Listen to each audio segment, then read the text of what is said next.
जम्मू कश्मीर के पहलगाम में हुए आतंकी हमले के बाद भारत सरकार ने बड़ा कदम उठाते हुए पाकिस्तान के नागरिकों को दिए गए वीजा पर रोक लगा दी है। इस फैसले का असर उन पाकिस्तानी नागरिकों पर पड़ा है जो भारत में वैध वीजा पर रह रहे थे। ऐसे ही एक मामले में पाकिस्तान की मीनल खान को भारत छोड़ने का नोटिस मिला। मीनल की हाल ही में जम्मू के गरोठा इलाके के रहने वाले सीआरपीएफ जवान मुनीर खान से ऑनलाइन निकाह हुआ था और वह भारत में उनके साथ रह रही थी। मीनल खान ने बताया कि उन्होंने 9 साल के लंबे इंतजार के बाद शॉर्ट टर्म वीजा हासिल किया था और लॉन्ग टर्म वीजा LTV के लिए भी सभी जरूरी प्रक्रियाएं भी पूरी कर ली थी।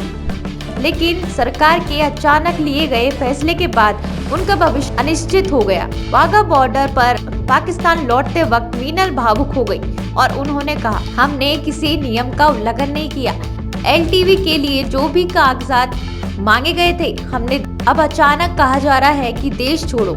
हमें तो अपने परिवार के साथ रहने का भी अधिकार नहीं दिया जा रहा। मीनल खान ने पहलगाम हमले की कड़ी निंदा करते हुए कहा, इस बर्बर हमले में जो निर्दोष मारे गए वह बेहद दुखद है। दोषियों को सख्त से सख्त सजा मिलनी चाहिए, लेकिन उनके कारण निर्दोष लोगों को परेशान नहीं किया जाना चाहिए।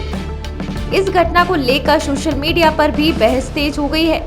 कुछ लोग सवाल उठा रहे हैं कि एक पाकिस्तानी महिला आखिर कैसे एक भारतीय सुरक्षा बल के जवान से ऑनलाइन निकाह कर सकती है। ऑनलाइन निकाह कर भारत में रह रही थी। कई यूजर्स ने इस मामले की राष्ट्रीय जांच एजेंसी NIA से जांच की मांग की है। सुरक्षा विशेषज्ञों का मानना है कि इस तरह के मामलों में संवेदनशीलता बरतते हुए पूरी जांच और सतर्कता जरूरी है, खासकर तब जब देश में आतंकी गतिविधियों में वृद्धि हो रही हो। भारत सरकार ने पहलगाम आतंकी हमले के बाद स्पष्ट कर दिया है कि 27 अप्रैल से पाकिस्तानी नागरिकों को दिए गए सभी वीजा कुछ विशेष श्रेणियों को छोड़कर रद्द माने जाएंगे। साथ ही इन नागरिकों को 29 अप्रैल तक भारत छोड़ने का निर्देश दिया गया है। इस हमले में 26 निर्दोष लोगों की जान गई थी, जिसके बाद ये सख्त कदम उठाया गया।